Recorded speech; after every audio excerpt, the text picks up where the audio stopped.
Hello and welcome. This week is International Coaching Week, and every day in honor of that, I've been interviewing a different coach to celebrate the world of coaching, the variety of coaches, and the positive power working with a coach can have on your life and career. Today, I'm joined by Mary Beth Shewan, Master Certified Coach and founder of Whole Life Coaching.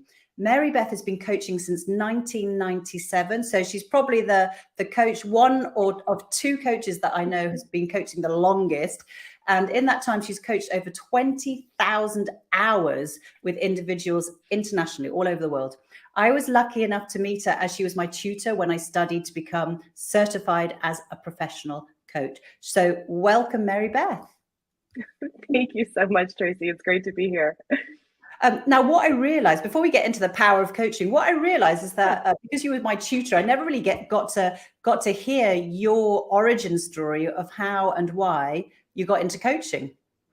Yeah, it's funny to hear that since 1997 and 20,000 hours, it feels like just yesterday. So I came to coaching from, actually, I have a degree in career development. And so I was working in a large public education system, and it was not going well. It wasn't exactly what I thought the job was going to be. And so I really felt disillusioned, like, oh my gosh, maybe I got the wrong degree or I'm not in the right place kind of thing. And I think now we would call it burnout. Back then, you just didn't like your job. So I was looking around for something else to do. And a friend of mine told me about coaching. At that time, I think there were two schools available to go to. One of them is the school that we both went to. And so I took the first training on a break during a holiday. And within 2 hours, I realized, oh my gosh, this is for me. So I came from a world where we looked at problems and what was wrong with people into people are naturally creative, resourceful, and whole, and you're the expert in your own lives. And I thought, wow, this is for me. So that coupled with the fact that for years I had wanted to work for myself, I thought, ooh, this could really work. Yeah. So I jumped in. Yeah, and I'm curious actually, because you said you'd done a degree in career development. So, what was it that there was something about you that, or something that was drawing you to helping others or developing others, or what? Yeah, absolutely. I think I remember this moment when I was 16 and we had one semester of psychology and one semester of sociology. And I came home and I said to my parents, wait, you can make a living speaking to people? And they said, yeah, of course. And I was like, oh, that's for me. I definitely want to do that. So, yeah, I think I always was the kid that everyone spoke to about their problems. So for me, it was just a natural, I like to help people. So it's just a natural piece. The image that's coming to mind is the Snoopy cartoon, the Peanuts cartoon of Lucy with her doctor is in the house. Yeah. Although you've always had a sunny disposition, unlike Lucy from Peanuts. Yeah. Yeah, thank you. But yes, I love that. Yeah. So listen, this is all about International Coaching Week and helping people understand what coaching is. How would you describe coaching? Yeah, I think there's a lot of different ways to describe it. And no matter what I say, you will not experience the power of coaching unless you try it. I'll just say that. It's a bit like talking about paint drying. But there's a few things I will say about it. One way that I like to describe it is hearing yourself say things that you didn't know you knew. So as coaches, we ask powerful questions, and you get to hear yourself answer those questions that no one really asks us in the world. What are your dreams? Who are you? What's important to you in this life? And so as you're answering those questions, you're starting to realize and become more self-aware. As you become more self-aware, you can move in the direction of the life that you want. And that's a big part of coaching. So we often talk about it being like a two-step process. You learn something new about yourself, you take some new action, or we may request that you take some new action and you learn something new about yourself. Yeah, it puts me in mind of, like, that expression, you got to like to know, oh, I've lost it now, but you kind of like love yourself. You have to love yourself before you can love others. And for a long time in my life was like, well, how do you even love yourself? I just don't love myself because there's so much wrong. And I think that just listening to you, I'm thinking that's one of the effects that I've seen coaching have and experience, is that when you deepen that self-awareness, you understand who you are and you get to like yourself and then love yourself. So I think that's a massive transformation. Love yourself without judgment. Absolutely. Anyway. No, it's a beautiful way that you say that. And I think the way I describe that to people is that everything is in alignment. So your head, your heart, your gut comes into alignment. You know who you are. And that acts like a North Star for how to make choices in life. Yes. Otherwise, it seems that we're trying to please other people or do things that people have told us and try things, particularly when you speak about careers.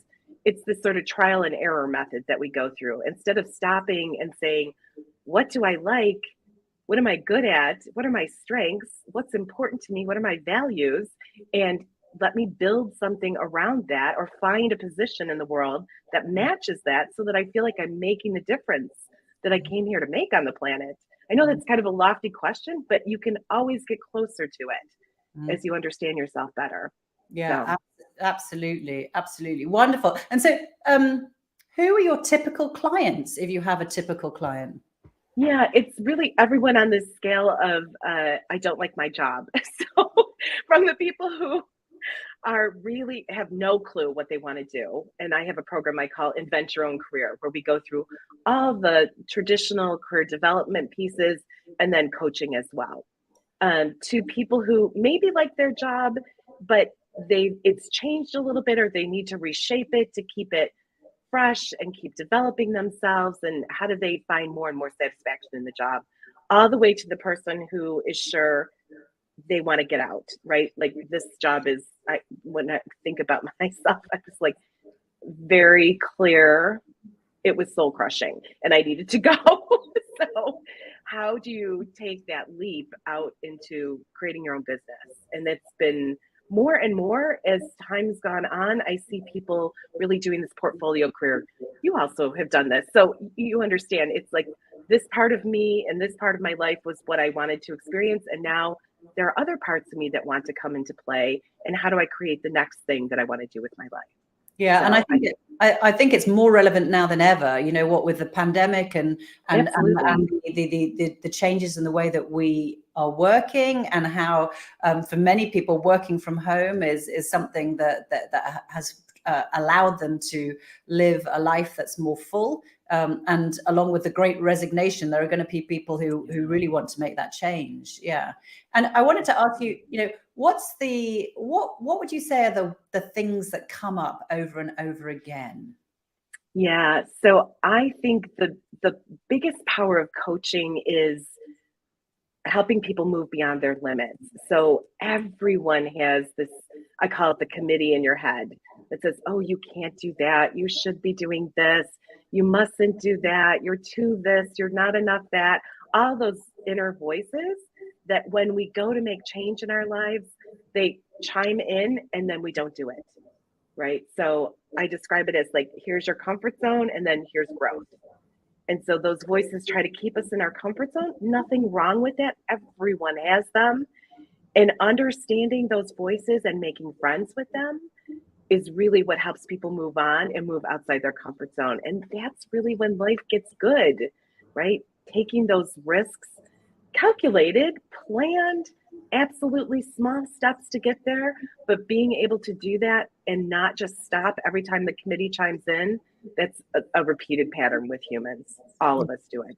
Yeah, I love that. I call that the inner critics and inner champions. I sort of have like two different committees there to talk to each other. Yeah, it's so useful understanding that committee, isn't it? And what they're fearful of. They're trying to keep you safe, but that costs you growth. Absolutely. Yeah, brilliant. And what do you, in your experience, how would you describe the impact and difference that coaching makes? Yeah, the reason that I particularly love coaching is that it's more the fishing pole rather than the fish.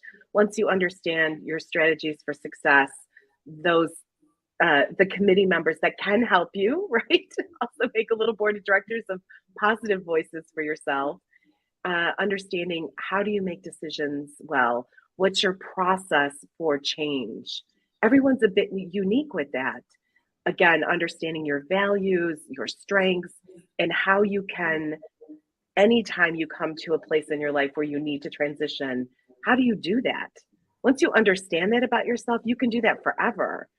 So it's really this, again, self-awareness and feeling confident that you can approach things in a way that will help you succeed, however you see that word success. There's not some external way to succeed. It's what makes you feel more satisfied, more fulfilled, enjoying life. It's a short time we're here on this planet. You should really do something that you love. And also, I think a lot of us are asking, how do we make a difference in the world? Right? So having that understanding, even if you don't have it exact, you can get closer and closer and closer to, oh, this is what really lights me up and how I can make a difference in the world. Yeah. And I think that's just invaluable. Yeah, absolutely. Life-changing, isn't it? It is life-changing. Yeah. And one of my points this week is to highlight that there are a variety of coaches out there. And in the same way that there are there's a whole host of personal trainers who will get you physically fit. But when it comes to choosing a coach, what would you say are the top tips? Yeah, so I'm going to start because I'm a master certified coach with, please find someone who's certified or at least trained as a coach. I moved to the Netherlands a couple of years ago from the United States, and I came from a very developed market where people understood what coaching was to a somewhat confused market. So I am back in that feeling of, okay, that's not coaching sometimes when people say what they're doing. So find someone who's trained, certified, and then someone that you click with, right? It's someone that is going to partner with you to bring out your best. So speak to a few coaches, don't just speak to one, and find that good chemistry, that good click where you feel supported, championed, able to speak freely about anything that you want to speak about. And okay, this person's really going to hold me as bigger than I even hold myself. That's really, really important.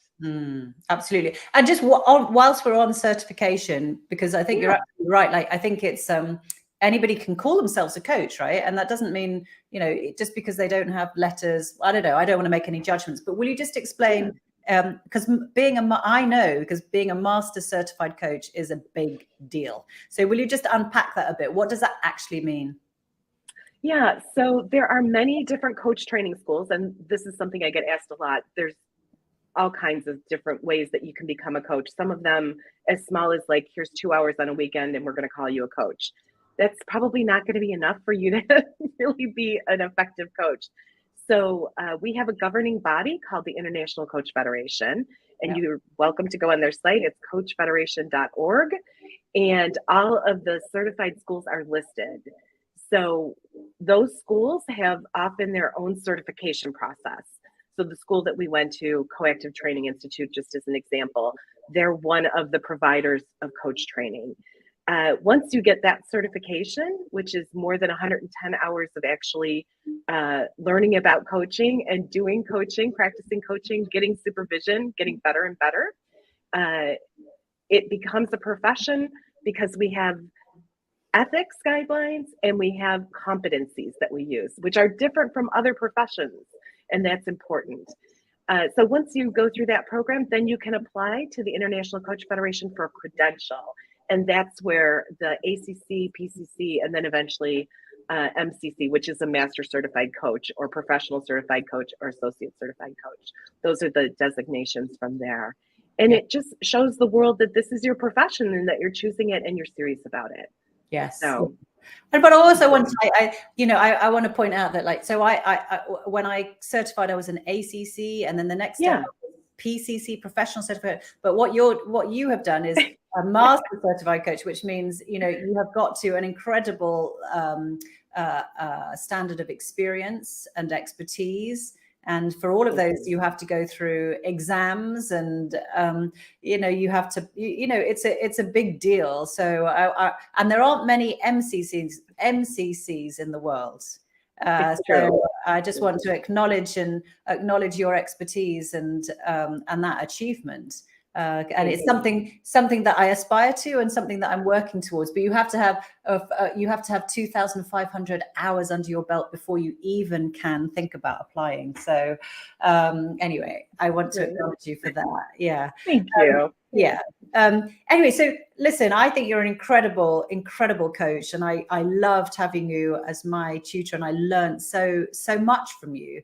So if other people watching are thinking that you're the right coach for them, how can they find out more?